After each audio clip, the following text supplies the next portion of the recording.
नमस्कार मित्रों, स्वागत है आपका अपने YouTube channel new academy official में। आशा करते हैं कि आप लोग अच्छे होंगे और अपनी पढ़ाई बेहतर ढंग से कर रहे होंगे।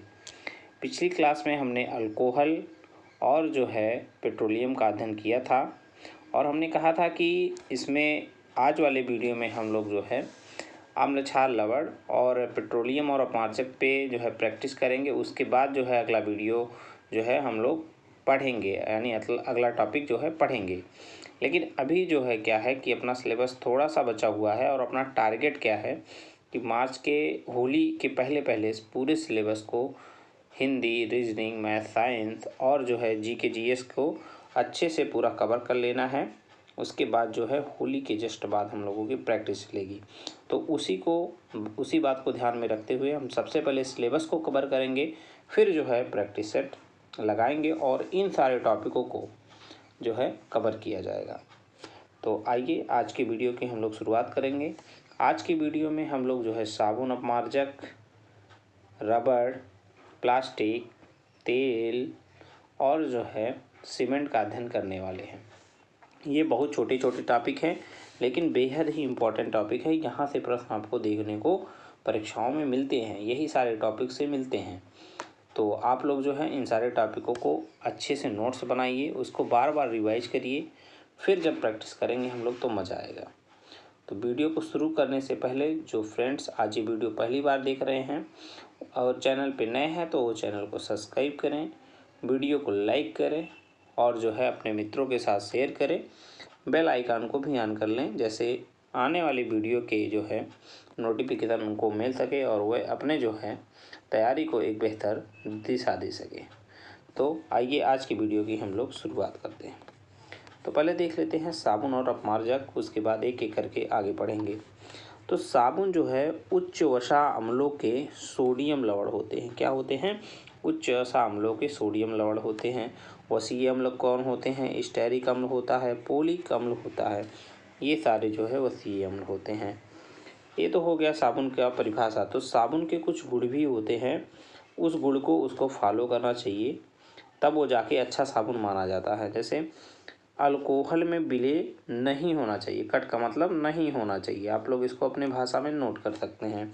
मुक्त क्षार उत्पन्न ना करे, उपयोग करते समय उसको टूटना नहीं चाहिए, तो वो जाके साबुन कहलाता है। अपमार्जक क्या होते हैं? अपमार्जक जो है वो जो है वनस्पति तेल से बनते हैं और साबुन अपना जो है किससे बनता है? कच्चा पदार्थ पेट्रोलियम से बनता है। ठीक है। तो अपमार्जक जो है और अपमार्जक की क्या पहचान है? ये कठोर जल में कपड़े धुलने के काम आता है। ठीक है। इसे साबुन रहित साबुन कहा जाता है।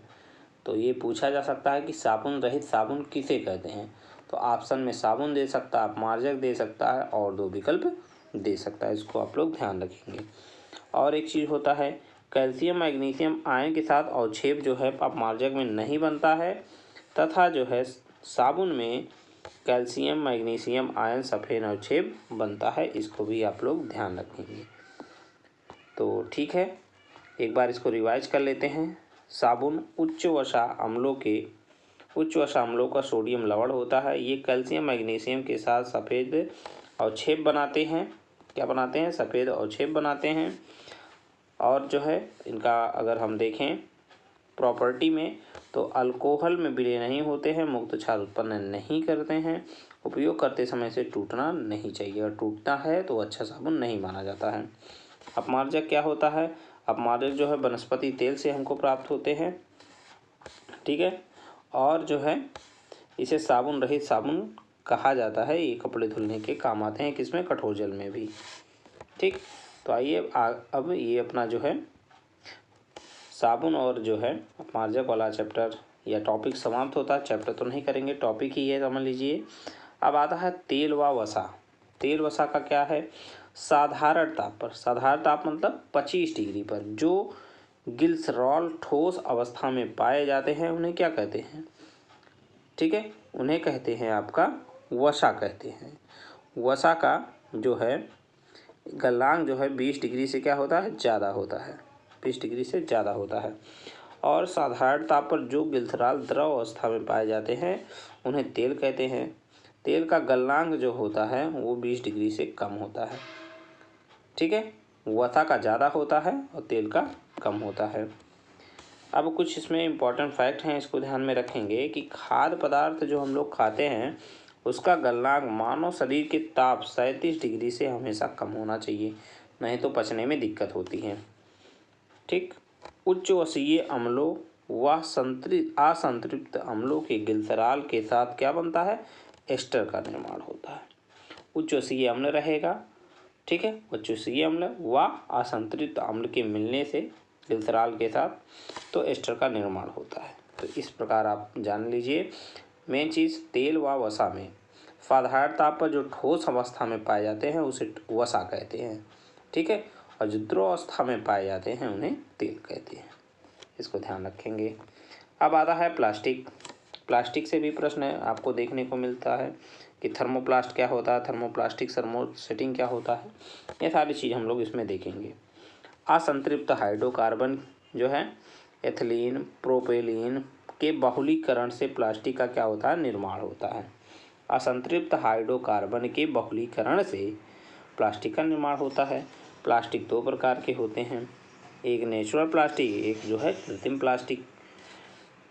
प्लास्टिक गर्म पड़ने पर मुलायम तथा ठंडा करने पर कठोर हो जाते हैं, उन्हें प्लास्टिक जो है प्राकृतिक प्लास्टिक कहते हैं। कृत्रिम प्लास्टिक क्या होते हैं, कृत्रिम प्लास्टिक दो प्रकार के होते हैं, एक थर्मोप्लास्टिक और एक थर्मोसेटिंग। थर्मोप्लास्टिक क्या होता है, गर्म पड़ने पर मुलायम तथा ठंडा करने पर हार्ड हो जाता है, कितनी भी बार इसको प्रयोग किया जा सकता है। लेकिन थर्मोसेटिंग क्या होता है कि गर्म करने पर मुलायम हो जाता है, ठंडा करने पर हार्ड भी हो जाता है, लेकिन केवल एक बार ही प्रयोग में किया जाता है। दूसरी बात, इसको सोचो कि गर्म करके फिर हम जो है इसको मुलायम कर लें तो ऐसा पॉसिबल नहीं होता है। ठीक है, तो आगे बढ़ेंगे। आगे इसमें ध्यान रखिएगा कि थर्मोप्लास्टिक और थर्मोसेटिंग जो अपने ये हैं, इनके एग्जाम्पल बहुत महत्वपूर्ण है। यहाँ से पूछा जाता है कि इनमें से कौन सा थर्मोसेटिंग है और कौन सा थर्मोप्लास्टिक है। तो थर्मोप्लास्टिक में आपका पॉलीथीन आता है, पीवीसी, नॉयलॉन, टेफ्लॉन और पॉलीस्टाइरीन आता है। ठीक, PTFE का फुल फॉर्म एक बार पूछा गया तो पॉली टेट्राफ्लोरोएथिलीन होता है। आम्ल व क्षार पर का इस पर प्रभाव नहीं पड़ता है, ये विद्युत धारा का क्या होता है, कुचालक होता है, ध्यान रखेंगे। और थर्मोसेटिंग के एग्जाम्पल हैं बैकेलाइट, गिलपेटल, बीटल और मेनालिन। ठीक है, ये इसके एग्जाम्पल हैं। एग्जाम्पल से ही प्रश्न आपको प्लास्टिक के टॉपिक से देखने को मिलते हैं, तो आप लोग अपना प्रॉपर नोट्स बना के इसको नोट कर लीजिएगा। थर्मोप्लास्टिक और थर्मोसेटिंग में अंतर भी पूछा जाता है। तो थर्मोप्लास्टिक को गर्म करने पर मुलायम तथा ठंडा करने पर हार्ड हो जाता है, कितनी बार ये प्रक्रिया हम लोग कर सकते हैं। लेकिन थर्मोसेटिंग में क्या है, एक बार ही प्रक्रिया होती है, ये दूसरी बार उसको गर्म करोगे तो वो ख़राब हो जाएगा। ठीक, अब हम देख लेते हैं रबड़। रबड़ से आप लोग सारे लोग परिचित होंगे, मिटाने के काम आता है ये। ठीक है, किसके काम आता है, शुरुआत में तो मिटाने के लिए सर्वप्रथम इसको प्रयोग किया गया रबड़, जो हम लोग पेंसिल को मिटाने के लिए करते हैं।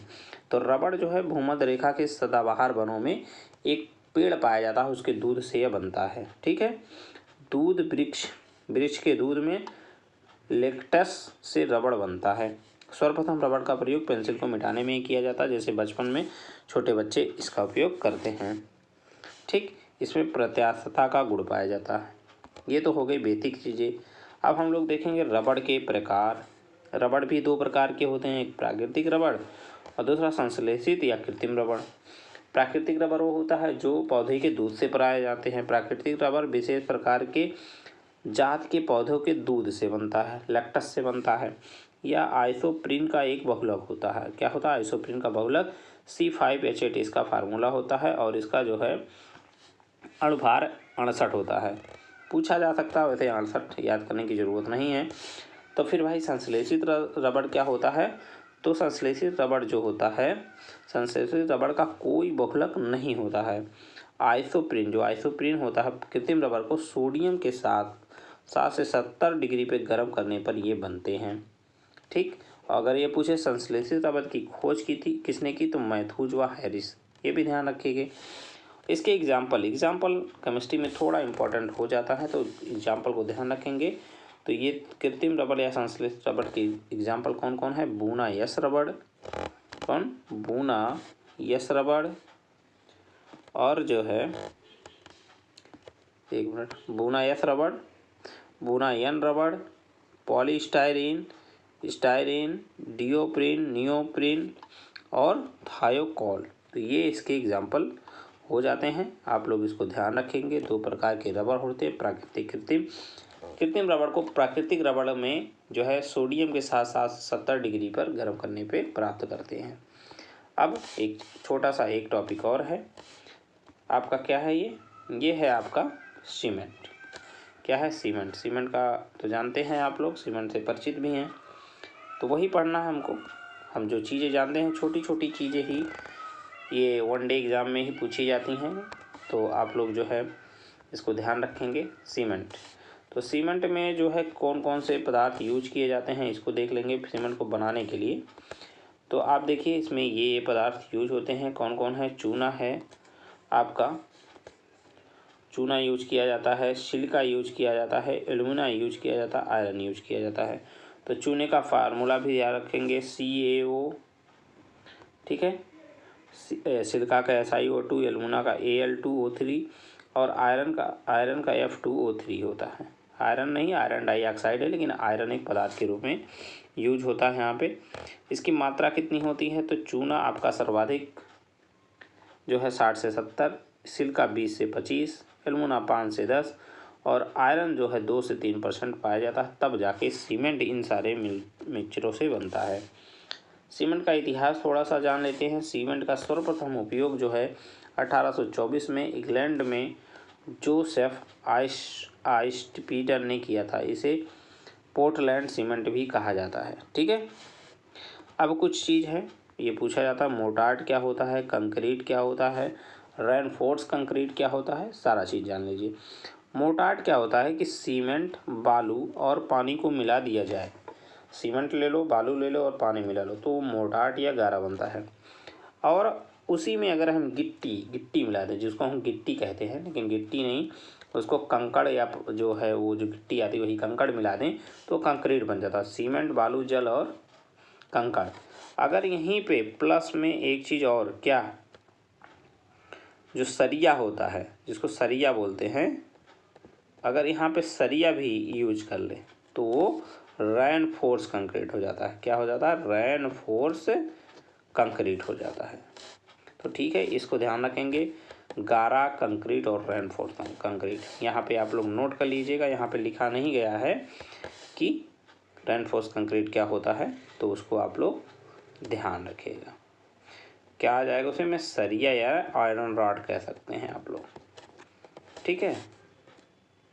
तो आज का वीडियो हम लोग यहीं तक रखते हैं, मिलते हैं एक नए टॉपिक के साथ।